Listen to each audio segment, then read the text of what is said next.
Hi, my name is Emily MacDonald and I'm an associate in the corporate and commercial team at Russell-Cooke, and I'm delighted to be presenting the next segment in our video startup series on intellectual property. As you may recall from earlier segments, we are advising a fictional client, Gina, and her tech platform, Streamzer Limited. A startup's most valuable assets often include the intellectual property it creates in its brand and product. And against this backdrop, Gina should ensure that her company owns any IP created in relation to the business and that such IP rights are adequately protected.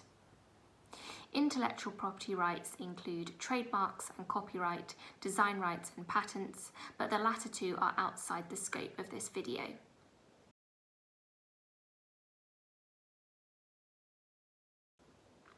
In terms of copyright, in my opinion, the best way to describe copyright is to picture a scenic landscape that an artist with an easel is looking out over. The artist's painting of the landscape will be an original artistic work in which copyright would exist, meaning that that painter would be able to prevent third parties from directly copying his painting. However, copyright is an IP right that seeks to protect the form of expression of ideas rather than the idea itself.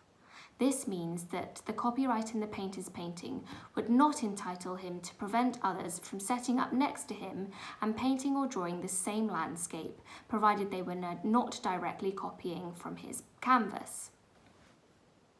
Copyright is not capable of registration, meaning that Gina should make sure she has a clear record of exactly how, when, and by whom relevant work was created, and she should have copyright notices in place for any relevant work, materials, or product in which copyright exists.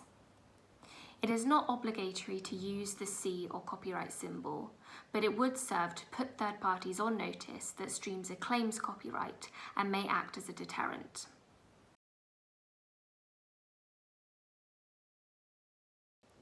Moving on to trademarks. If Gina is particularly stressed on the Streamzer brand and/or has a Streamzer logo, we would strongly encourage her to apply for a trademark, which is relatively inexpensive in the UK.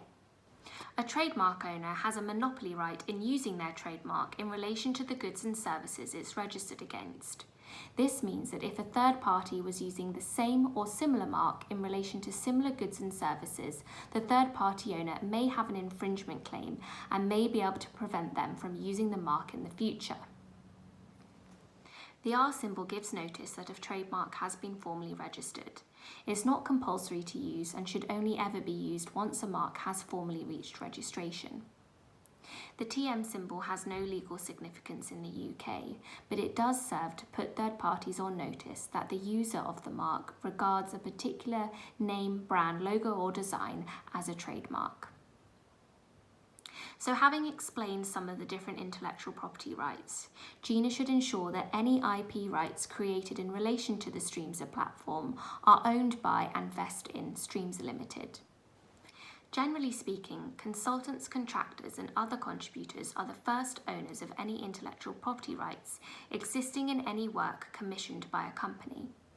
It is therefore imperative that if Gina is using any web developers or code writers, that any IP rights they create are formally transferred back to the company by way of an IP assignment or transfer. The same principle applies to founders, albeit this is usually dealt with in a shareholders agreement and an appropriate assignment provision contained therein.